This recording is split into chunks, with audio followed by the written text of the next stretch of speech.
Tapi bukan cuma MU, karena juga ada Arsenal yang kemarin merasakan kekalahan naas menghadapi West Ham, walaupun sedikit diuntungkan karena bukan main di kandangnya sendiri tapi main tandang ke markasnya West Ham, dan ini sekaligus merusak ajang reuni buat Rice yang mungkin ingin menunjukkan bahwa saya sudah move on dengan tim yang lebih bagus, tapi ternyata tidak bisa menunjukkan itu dan justru malah timnya kalah dengan skor 1-3. Tapi yang ini juga menjadi ajang pembuktian adalah seorang Ramsdale yang mungkin ingin menunjukkan di saat dia dapat kesempatan bahwa dia ada layak untuk dikasih chance untuk di tempat utama, nyatanya dibobol 3 gol. Tapi adil nggak sih dari pertandingan ini menilai Ramsdale layak apa tidak layak ada di sana sebenarnya? Kalau gue bilang ya udah dulu deh. adil kalau gue bilang, walaupun ya harsh juga ya, istilahnya keras juga, tiga gol itu dia adil apa harus udah gitu aja. Adil. Karena gini, gue jelasinnya, karena 3 golnya oke, dia banyak momen nggak beruntung lah. Tapi kalau dari momen kenapa bisa keserang, ada juga andil dari seorang Ramsdale, distribusi bolanya nggak sebagus Raya kalau gue bilang. Banyak passing dia, long pass dia dalam build up segala macam itu kadang bikin tim hilang bola dan seketika jadi keserang gitu. Dan itu banyak juga lahir serang-serangan West Ham dari situasi kayak begitu. Dan itu gue juga pas abis nonton itu gue langsung baca compare datanya dan ternyata bener Ramsdale ini dari segi distribusi bola jauh di bawah si Raya itu. That's why gue bilang Raya ini fine, dia bener kenapa dia harus jadi starting lineup buat Arsenal ke depan, yang di tim Arteta sangat layak untuk si David Raya ini. Dan untuk Ramsdale ya mungkin kemarin faktor nggak keberuntungan juga ya, ada deflected, ada juga gol pertama itu menurut gue, opini gue itu seharusnya full. Jadi itu ya unfortunate juga lah buat si Ramsdale. Tapi kadang kan yang ditentukan lu layak apa enggaknya ketika lu dimainin gitu, ketika lu lagi jarang, ketika lu dikasih kesempatan, lu bisa nggak ngebuktiin ke pelatih lu udah kalau lu tuh layak buat jadi pesaing gitu buat kiper utama lu. Dan ternyata Ramsdale gagal ngelakuin itu, dan gua bilang nggak, kesempatan ini kan nggak datang sering-sering gitu. Jadi mungkin aja Ramsdale harus memikirkan untuk move on dari tim Arsenal atau sebagainya, walaupun musim lalu bisa mengantarkan Arsenal hampir jadi juara. Tapi udah jelas untuk seorang Raya ini upgrade banget dari seorang si Ramsdale ini. Gimana lu melihat ada nggak chance untuk, apalagi Ramsdale kan pasti juga pengen fight untuk timnas Inggris itu kan, ada nggak chance untuk cabut dia? Kayaknya kalau cabut enggak ya. Kalau cabut enggak, gini. Seorang kiper ini harus punya ketenangan bahwa gue bakal main di minggu depan, karena gini, semua kiper pun pasti bikin kesalahan. Even Alisson, even Ederson, even Raya pasti bikin kesalahan, dan terlalu harsh kalau tiap kesalahan itu langsung dijudge-nya lu nggak layak main di pekan depan. Onana bikin kesalahan luar biasa seperti apa, minggu depannya bakal main terus. Ya mungkin itu sistem yang tepat bagi kiper, bukan seorang outfield player. Kalau outfield player ya mungkin minggu ini bikin kesalahan, ya lu berarti minggu depan kita coba pemain yang lain ya. Kalau kiper tuh harus bawa, gue pemilik gawang ini gitu. Lu punya harus kepedean yang tinggi untuk menjadi seorang goalkeeper. Dan sebenarnya gawang itu bukan PR utama Arsenal kan. Tahun lalu pun seperti yang tadi Rizal bilang, bahwa sebenarnya musim lalu Ramsdale juga udah lumayan bagus gitu di gawang Arsenal. Cuman adanya Raya, mungkin Arteta pengen permainan yang lebih fluid dari belakang, long ball, short pass-nya lebih bagus mungkin Raya, karena emang distribusi bolanya semua statistik menunjukkan baik di Arsenal ataupun di Brentford, Raya emang salah satu yang terbaik di Inggris gitu. Dan gua nggak menyalahkan Arteta untuk itu. Cuman apakah Ramsdale berarti kiper jelek? Ya nggak juga gitu. Dia kiper yang musim muda menunjukkan performa yang bagus musim lalu. Sekarang dia dihadapkan dengan masalah, gue harus saingan sama kiper gitu ya. Ada bagusnya, berarti lo harus tetap menunjukkan performa yang bagus terus. Masalahnya, nggak fairnya adalah saat Raya mendapatkan first team, ya, betul. Ramsdale mendapatkan tim lapis 2 yang kita sama-sama lihat Arsenal main lapis 1 aja musim ini sedang nggak begitu sebagus musim lalu. Ini lapis 2-nya gitu loh, ini tengah gampang ketembus, terus menghadapi Kudus, menghadapi Zinchenko yang gampang banget dilewatin. Ya buat gue ya ini nggak fair buat Ramsdale kalau ini harus dinilai sebagai lu kualitasnya di bawah Raya. Buat gue nggak fair. Kalau gue sih ngelihatnya ketika lu ngambil Raya itu lu Arteta udah harus draw the line. Kiper utama gue akan Raya, kiper kedua gue akan Ramsdale. Otomatis Ramsdale akan berpikir bahwa oke, gue akan main di second layernya Arsenal, dalam artian cup competition lah, mau Piala FA, mau Piala Liga, itu kan yang dilakukan Liverpool dengan Kelleher kan selalu dimainin. Kenapa? Apa salahnya menjadi kiper di second itu? Sementara dia dapat trofi di dua itu kan, lawan Chelsea. dua-duanya Kelleher yang jadi kiper. Adu penalti pula. Jadi kan sebenarnya nggak masalah ketika lo sudah mengetahui diri lo adalah itu. Yang gue rasa menjadi perdebatan adalah Arteta belum ngomong nih siapa kiper utama gua, siapa kiper kedua gua. kalau menurut kualitas, gue bilang Raya di atas Ramsdale dalam semua ya. Kalau kita bicara overall, lalu ada ranknya atau ada poinnya, menurut gue dia ada di atas Ramsdale. Oke, musim kemarin Ramsdale oke gitu. Cuman berapa kali di musim ini gue ngeliat Raya main, meskipun ada beberapa kesalahan, tapi dia selalu bisa nunjukin semuanya tuh lengkap. Dalam kapasitas dia distribut bola, dalam kapasitas dia menjadi showstopper yang utama, dalam kapasitas dia menjangkau refleksnya, itu semuanya gue bilang setara dengan Ramsdale, bahkan dia kelebihannya punya dari sisi itu. Jadi sebetulnya nggak masalah kalau emang Arteta harus stay dulu gitu. Oh lu memang musim ini posisi pertama gue ada di David Raya. Tapi kalau kita ngomongin pemain lainnya adalah seorang back yang kemarin berperpanjang kontrak. Di hari Rabu kita bahas ada Coach Yassin yang benci banget sama Ben White, ditaruh di bek kanan dan kemarin bikin blunder. Bukan benci kata Koci, levelnya belum di level Arsenal. Tenang Koci, gua Jadi dia marah-marah selalu. Ben White nggak bisa main di bek kanan kan. Semua pemain Arsenal juga. Sama kayak Zinchenko juga nggak bisa di bek kiri. Ah iya, kacau banget Zinchenko.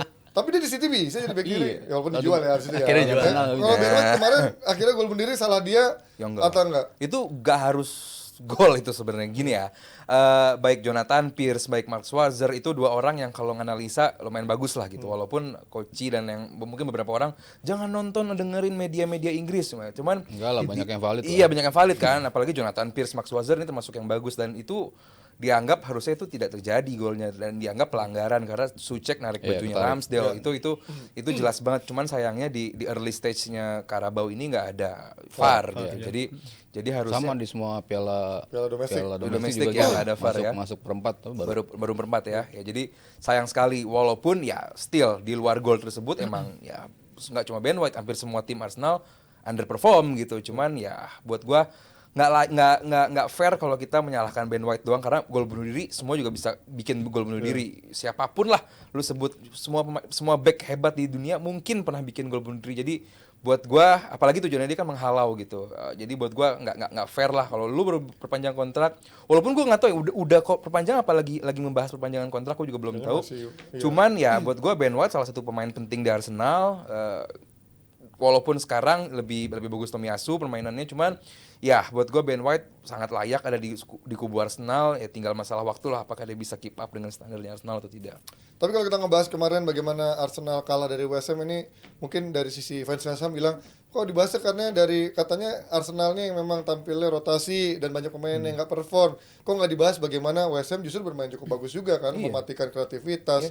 Mau dibilang Havertz mainnya jelek, mau dibilang Fabi Vieira main jelek, tapi emang West Ham kan main tampil dengan kekuatan utuhnya kan. Memang dia memang tim yang bisa menjegal tim-tim besar kan dari West Ham dan David Moyes-nya ini. Mungkin potret tim yang kemarin betul-betul efektif ya. Ini tim main efektif banget. 3 serangan 3 gol loh. Maksudnya lu dapat nggak banyak nyerang, Iya, nggak banyak nyerang tapi efektif gitu. Dan banyak juga beberapa peluangnya, yang satu Bowen deh yang hampir menjadi gol, tapi akhirnya bisa mencetak gol juga.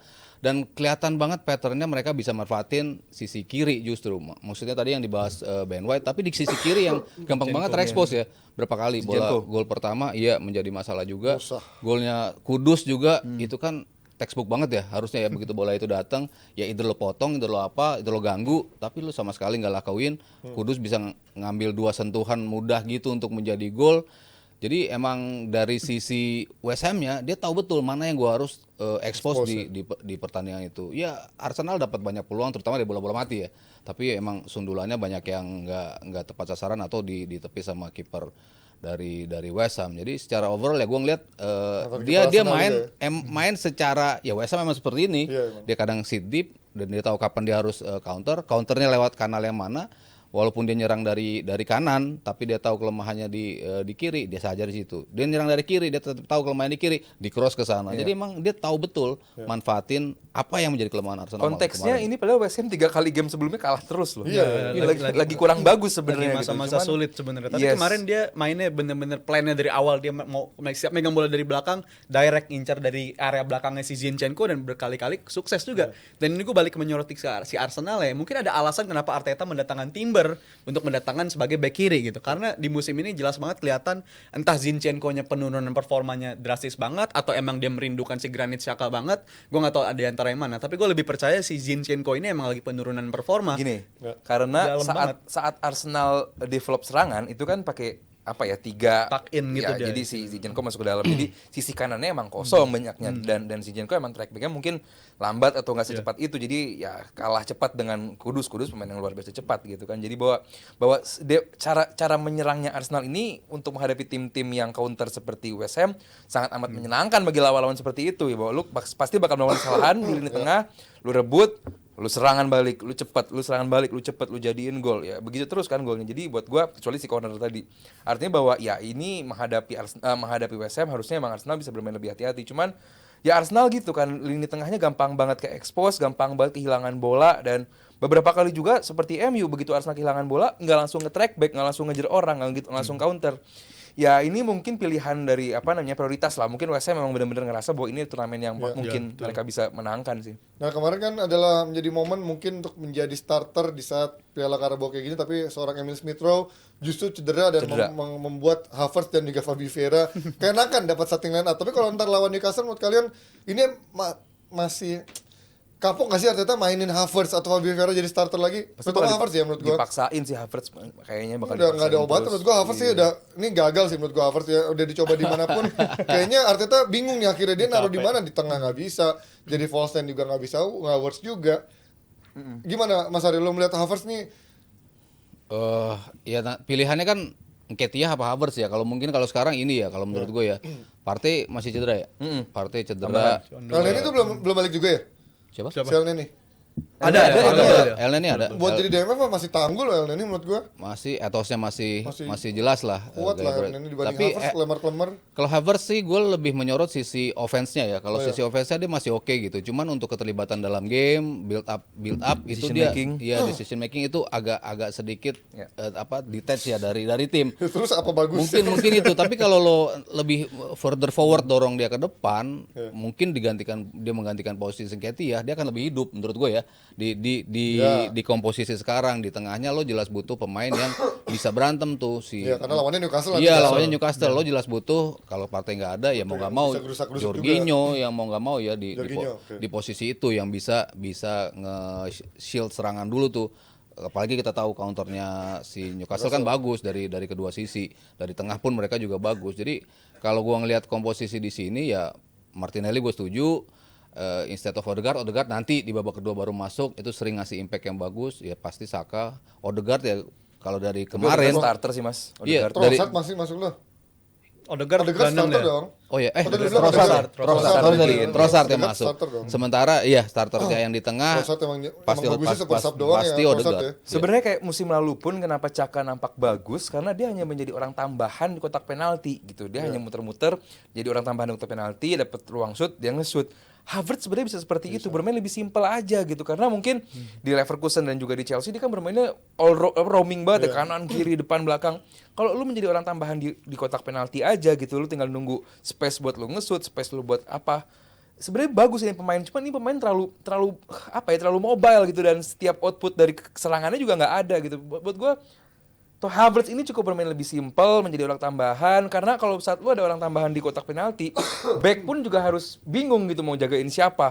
Karena saat lu ngedikoy orang, di mana Newcastle salah satu tim yang urusan mendikoy ini salah satu yang terbaik di Inggris, harusnya Havertz bisa menjadi itu. Cuman gak ngerti ya, dia diperankan sebagai striker sama Arteta, cuman diposisikan sebagai midfield.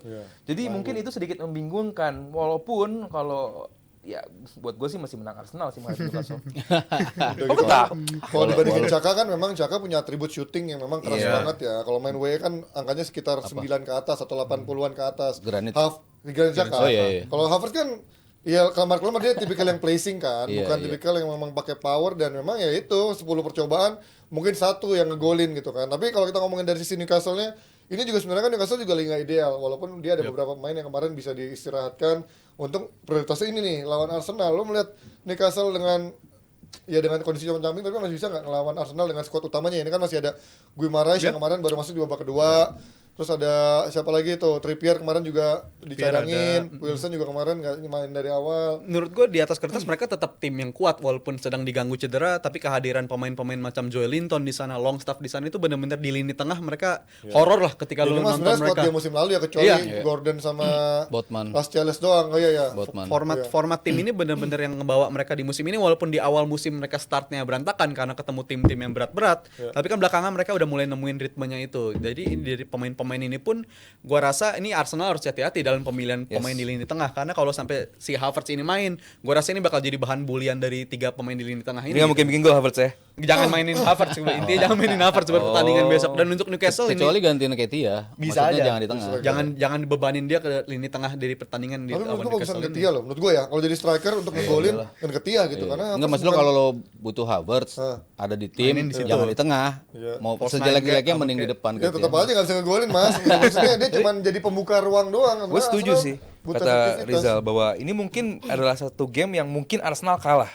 Ini mungkin memberikan kekalahan pertama bagi Arsenal musim ini di Liga. Newcastle pula ya. Ini mungkin apalagi ya tentu kita nggak bisa lupa main di St James's Park itu momen yang buat gue pribadi ini sedikit menjengkelkan karena kalah di Newcastle lah Arsenal jadi nggak ikut Liga Champions 2 musim lalu. Artinya bahwa lo harus punya performa yang cukup apik menghadapi Newcastle di St James's Park. Orang selalu underestimate Newcastle ini karena ya ini tim lagi bla bla bla bla. Cuman ini tim bagus, bertahan dengan bagus, midfieldnya bagus, lini depannya juga bagus dan kemarin juga menghadapi MU rotasi dari pemain cadangan, pemain inti pada fit, pada main lagi. Sementara Newcastle rotasi, Iya, pemain gitu aja. intinya dicadangkan. Iya, beda. Beda, sama-sama rotasi. Satu merotasi 7 pemain, Newcastle merotasi 8 pemain.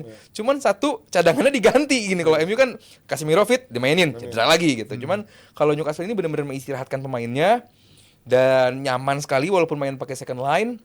Dan ya menghadapi Arsenal ini bakal menjadi pertandingan yang menyulitkan bagi Arsenal, nggak akan semudah itu. Langsung prediksi. Prediksi gue untuk Newcastle kayaknya bakal seri aja nih untuk lawan Arsenal. Tadi yakin banget. Seri, karena Arsenal pun walaupun mainnya jelek tetap tim yang kuat di musim ini walaupun mereka Apanya yang kuat Arsenal? mereka bisa terhindar dari kekalahan dan udah ditunjukin lawan Chelsea main jelek bisa terhindar dari kekalahan lawan tim Chelsea juga jelek soalnya. sama-sama jelek. Iya. Tapi at least Arsenal kalau masih lagi bisa benar menjaga itu Arsenal lah. mah gila. Iya, Oke. kalau lagi harinya mereka segala macam tapi kalau untuk besok paling adil menurut gue ya seri untuk Newcastle dan Arsenal. Mas Arya. Sama gue imbang juga.